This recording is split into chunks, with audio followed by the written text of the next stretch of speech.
വഖീല അസ്ഹാബുൽ ഉഖ്ദൂദ്. ഈ സമൂഹത്തെ തന്നെയാണ് അസ്ഹാബുൽ ഉഖ്ദൂദ് എന്ന് പറയപ്പെടുന്നത്. അഥവാ അള്ളാഹുവിന്റെ പരിശുദ്ധമായ ഇസ്ലാമിക പ്രബോധനവുമായി പ്രവാചകന്മാർ കടന്നു വന്നപ്പോൾ ഹൻളലത്ത് ബിൻ സഫ്വാൻ എന്ന് പറയുന്ന പ്രവാചകനായിരുന്നു ആ സമൂഹത്തിലേക്ക് വന്നത് എന്ന് ഒരുപറ്റം മുഫസ്സിറുകൾ പറയുന്നുണ്ട്. അവരിലേക്ക് വന്ന സമൂഹത്തെ മുഴുവനും ഈമാനിലേക്ക് വിളിച്ചു. അവർ തയ്യാറായില്ല.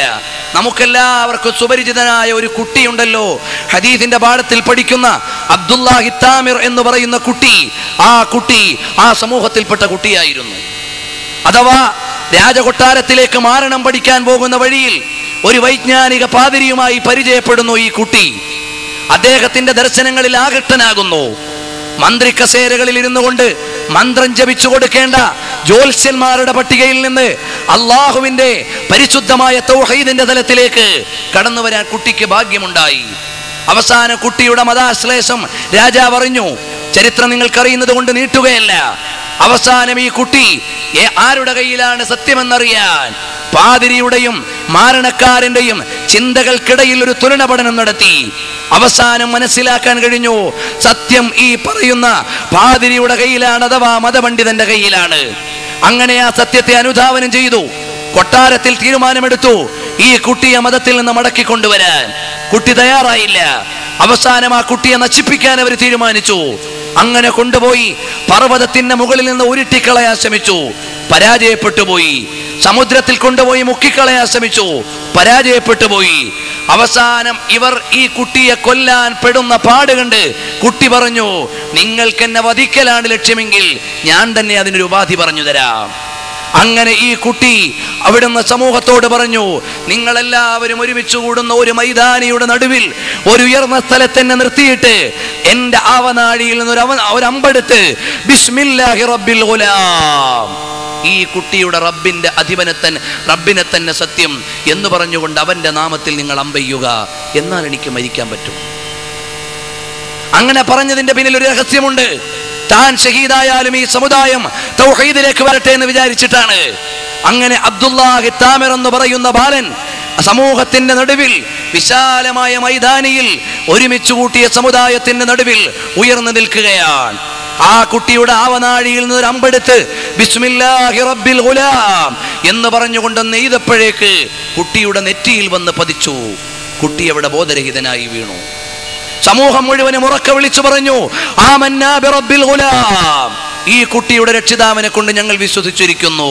ലാ ഇലാഹ ഇല്ലല്ലാഹ്, അല്ലാഹുവിലുള്ള വിശ്വാസത്തിലേക്ക് വന്നു. രാജാവിന് പ്രതികാരമായി പോയി, സമൂഹത്തിന് തിരിച്ചടിയായി പോയി. അവിടുത്തെ അധികാര കേന്ദ്രങ്ങൾ വിശ്വാസികളുടെ ഈ മൈതാനത്തിനു ചുറ്റിലും വലിയ അഗ്നികുണ്ടാരങ്ങൾ ഉണ്ടാക്കിയിട്ട് ഈ മതത്തെ അംഗീകരിക്കുന്നവരെ മുഴുവനും ചുട്ടുകളയാൻ തീരുമാനിച്ചു. അസ്ഹാബുൽ ഉഖ്ദൂദ് അന്നാരി ദാത്തിൽ വഖൂദ് ഇദ്ഹും അലൈഹാ ഖുഊദ്, ഖുർആൻ പറയുകയാണ്. അങ്ങനെ ചുട്ടുകൊല്ലാൻ തീരുമാനിച്ചു. അങ്ങനെ പറഞ്ഞു വിട്ട്, നിങ്ങൾ കുട്ടിയുടെ ദൈവത്തിൽ വിശ്വസിക്കുന്നവരാണോ? എന്നാൽ തീയിലേക്ക്. ഞങ്ങളുടെ ദൈവത്തിൽ വിശ്വസിക്കുന്നവരാണോ? എന്നാൽ സ്വാതന്ത്ര്യം. അങ്ങനെ വിട്ടുകൊണ്ടിരിക്കുമ്പോഴാണ് ഒരു ചോര പൈതലിനെ ഒക്കത്ത് വെച്ചുകൊണ്ട് ഒരു മാതാവ് കടന്നു വരുന്നു. ആ മാതാവ് ആരാണെന്ന് ഇൻഷാ അല്ലാഹ് നമ്മുടെ ക്ലാസിന്റെ ഇടയിൽ ഞാൻ പരാമർശിക്കും. ഈ കുട്ടിയെ ഒക്കത്ത് വെച്ചുകൊണ്ട് വരുമ്പോ അവിടുന്ന് മാതാവിനൊരു നിമിഷം തോന്നിപ്പോയി, അല്ല ഈ കുഞ്ഞിനെ കൂടി തീയിലേക്ക് ഇടണമോ, അതല്ല തൽക്കാലം ഒന്ന് മതം മാറണമോ? അപ്പോഴാണ് സംസാരിക്കാൻ പ്രായമാകാത്ത ചോര പൈതൽ ഒക്കത്തിരുന്നു കൊണ്ട് പറയുന്നു, ഉമ്മ ഈ അഗ്നിയിലേക്ക് ചാടിയാൽ നരകത്തിന്റെ തീ നമുക്ക് സ്പർശിക്കേണ്ടി വരില്ല, നമുക്ക് പോകാം. അങ്ങനെ ചെറിയ പ്രായത്തിൽ സംസാരിച്ച കുട്ടികളിൽ ഒരാൾ അസ്ഹാബുൽ ഉഖ്ദൂദിന്റെ മുമ്പിലുള്ള കുട്ടിയാണ്. ആ സമൂഹത്തെ മുഴുവനെ തൗഹീദിലേക്ക് വിളിച്ച അബ്ദുല്ലാഹി താമിർ എന്ന് പറയുന്ന കുട്ടിയുടെ ജനാസ സയ്യിദുനാ ഉമർ ബിൻ ഖത്താബ് റളിയല്ലാഹു അൻഹുവിന്റെ കാലം, അഥവാ നബി സല്ലല്ലാഹു അലൈഹി വസല്ലം തങ്ങളുടെ വഫാത്ത് കഴിഞ്ഞു. നബി തങ്ങളുടെ മുമ്പുള്ള സമുദായത്തിൽപ്പെട്ടതാണ് ആ കുട്ടി. ഇസ്രായേലിൽപ്പെട്ടതാണ്, അല്ലെങ്കിൽ ഇസ്രായേലിയരുടെ ഒരു ഉപശാഖയിൽപ്പെട്ടതാണ്.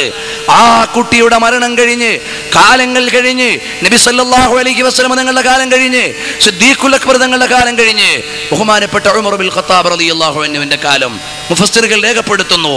ആ കുട്ടിയുടെ ജനാസ കണ്ടെടുക്കാൻ കഴിഞ്ഞു. ഉമർ റളിയല്ലാഹു അൻഹുവിലേക്ക് മെസ്സേജ് വന്നു, ആ കുട്ടി അതാ ഖബറിൽ കിടക്കുകയാണ്.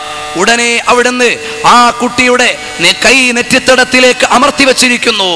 ആ കൈ മെല്ലെ ഒന്ന് മാറ്റിയപ്പോൾ രക്തം വാർന്നു വരുന്നു. കാലങ്ങൾക്ക് മുമ്പ് മരണപ്പെട്ടു പോയ ഷഹീദായി പോയ തൗഹീദിന്റെ രക്തസാക്ഷി ഇപ്പോഴും പച്ചപ്പുള്ള ശരീരത്തോടെ അതാ കിടക്കുകയാണ് ഖബറിൽ. ആ കൈയങ്ങ് മടക്കി വിട്ടാൽ, കൈ അകറ്റിപ്പിടിച്ചാൽ രക്തം വാർന്നു വരുന്നു.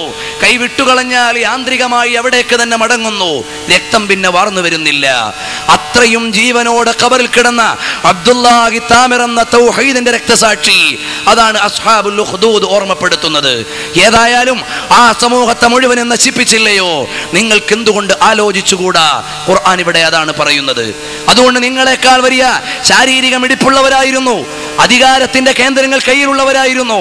പക്ഷേ അള്ളാഹുവിനെ നിഷേധിക്കുകയും അവന്റെ വിധിവിലക്കുകളെ നിരാകരിക്കുകയും ചെയ്തപ്പോൾ അവർക്ക് വന്ന വിഷമമാണ് എന്ന് പരിശുദ്ധമായ ഖുർആൻ പറയുന്നു.